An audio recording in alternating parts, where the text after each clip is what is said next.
New claims by Russia that Ukraine launched a drone attack on a Russian presidential residence have sent shockwaves and put fragile peace talks back into the spotlight, raising serious questions about truth, timing and intent.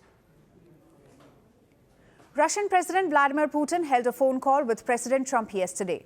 In that phone call, he claimed that Ukraine had attempted a drone attack on one of his official residences. Now, the call, which was held on Monday, was the second conversation between the two leaders in just 24 hours. The allegation was quickly amplified by Russia's foreign minister, who echoed Putin's stance and warned that Moscow's negotiating position would now change. According to the Russian foreign minister, as many as 91 drones were launched towards the residence, all of them intercepted and destroyed by Russian air defense systems. He claimed there were no casualties and no damage, but offered no evidence to back up the accusation. The residence in question here is Putin's heavily fortified Valdai presidential residence in northwestern Russia. In fact, it is also worth noting that in his statement, the Russian foreign minister did not say whether President Putin was even present at the residence at the time of the alleged Ukrainian attack.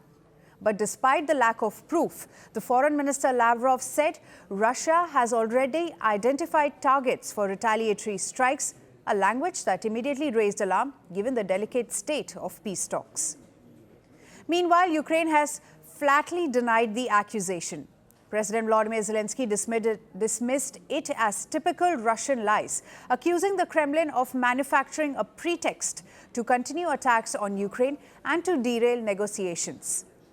Zelensky pointed out that Russia itself has previously targeted government buildings in Kyiv, suggesting Moscow's outrage rings hollow. India's Prime Minister Narendra Modi has reacted to the claims, saying that he is deeply concerned by the reports. The controversy has also pulled the United States squarely into the spotlight.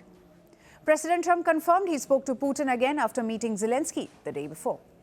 I had a very good talk this morning. I waited till this morning because it was pretty late by the time we finished, like 2:30 in Russia, 2:30 in the morning. We had a very good talk. We spoke at 8 o'clock in the morning hour time.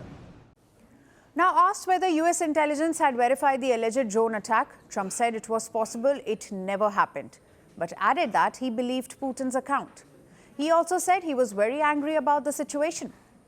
Yeah, I don't like it. It's not good. I heard about it this morning. You know who told me about it? President Putin told me about it. Early in the morning, he said he was attacked. That's no good. It's no good.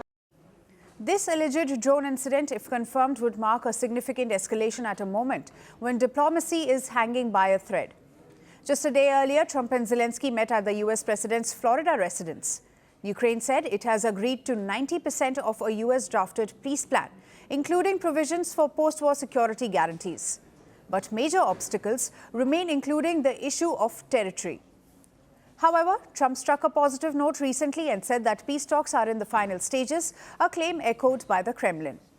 Zelensky, meanwhile, said the U.S. is offering Ukraine strong security guarantees for 15 years, though Kyiv wants a longer commitment. He has also proposed a high-level meeting with the U.S. and European officials in the coming days.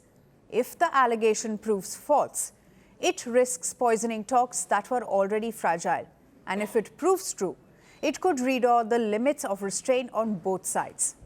Either way, this latest claim has injected fresh uncertainty into process meant to end a war, reminding the world that peace in Ukraine is still closer to a question mark than a full stop. Want the facts? The latest developments? News that gets straight to the point. Well, we've got all three just for you. This is Firstpost Live, a brand new show, your window into what really matters. Don't miss it.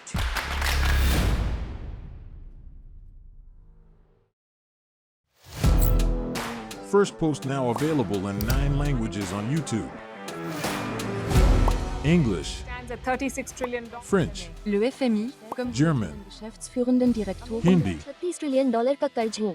Indonesian, Pemerintah tanpa pemeriksaan. Italian, Skali radikali. Japanese, 4 兆ドル以上の Portuguese, por causa do próprio balanço patrimonial. Spanish. Beautiful bill. Go to Settings, click on Audio Track and select the language of your choice. Be the first to know what's happening around you in your first language. Firstpost.